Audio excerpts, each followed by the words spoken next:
আসসালামু আলাইকুম everyone, welcome back to my channel Rodela's dream. আশা করি সবাই অনেক বেশি ভালো আছেন।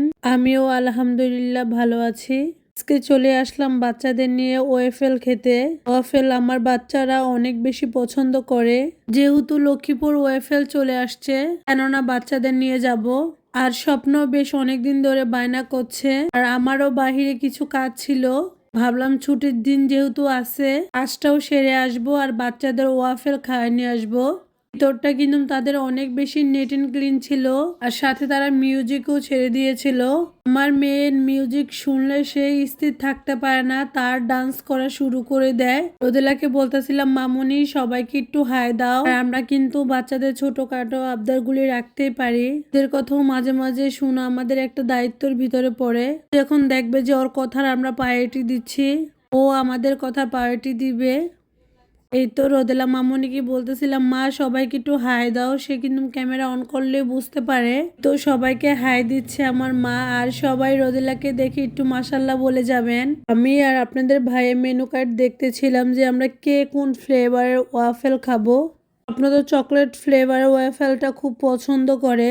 নিয়েছিলাম স্ট্রবেরি ফ্লেভার ওয়াফেল। আপনাদের ভাইয়া যখনই দেখবে ক্যামেরা অন করেছি, তার যত আজেইরা গজেইরা কথা আছে সব আমার সাথে বলা স্টার্ট করে দেয়। আমার হাজবেন্ড কিন্তু ক্যামেরা অন করলেই সে একটু শাই ফিল করে। সমস্যা নাই, আস্তে আস্তে সবকিছুর সাথে অ্যাডজাস্ট হয়ে যাবে। আমরা দুজন কিন্তু আজকে সেম সেম ম্যাচিং করে গিয়েছিলাম, ব্ল্যাক ব্ল্যাক পরেছি।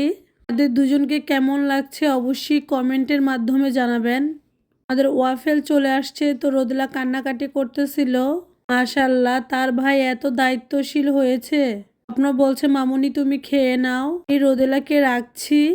সবাই আমার এই বাচ্চা দুইটার জন্য একটু দোয়া করবেন, তারা যেন মানুষের মতো মানুষ হতে পারে। ছোট থেকেই আমার বাবাটা অনেক বেশি দায়িত্ববান। আমি কোথাও গেলে রোদেলাকে সে মাশাল্লাহ অনেক সুন্দরভাবে সামলায়। আর তো রোদেলাকে ধরতেই হয় না। রোদেলাও তার ভাইয়ের সাথে সবসময় থাকবে। ফাইনালি আমাদের ওয়াফেল চলে আসছে, তে অনেক ইয়াম লাগে, এতে আমার ততটা একদম ভালো লাগে না।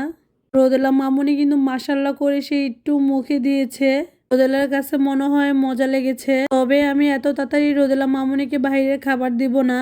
উনি যখন সব বাইরের খাবার খেয়ে পেটে অ্যাডজাস্ট করতে পারবে, তখনই আমি বাইরের খাবার রোদেলাকে দিব। অনেক সময় বাচ্চাদের বাইরে খাবার দিলে ওরা মজা করে খায়, কিন্তু পেটে একদমই সহ্য করতে পারে না, ওদের শরীর খারাপ হয়ে যায়। রোদেলা বাইরে খাবার খেলে সে একদমই তার রেগুলার লাইফের খাবার খেতে চায় না। তাই আর আমি রোদেলাকে দিতে না করছিলাম আপনাদের ভাইয়াকে। তবে আমার বাবার কাছে নাকি অনেক বেশি আম লাগছে, ও অনেক মজা করে খেয়েছে। আমি সবার কাছে জিজ্ঞেস করছিলাম কেমন লাগছে, সবাই বলে খুব নাকি মজা হয়েছে। আমার কাছে তো একটুও মজা লাগে নাই, তাও আমি একটু জোর করে খেয়েছিলাম। আমি তো আর কখনোই ওয়াফেল ট্রাই করতে চাই না, খাবারটা মনে হচ্ছে বাচ্চাদের জন্যই। আপনারাও চাইলে কাজের ফাঁকে বাচ্চাদের নিয়ে ওয়াফেল খেয়ে আসতে পারেন। আজকে এই পর্যন্তই, নতুন কোনো ব্লগে আপনাদের সাথে দেখা হবে। আল্লাহ হাফেজ।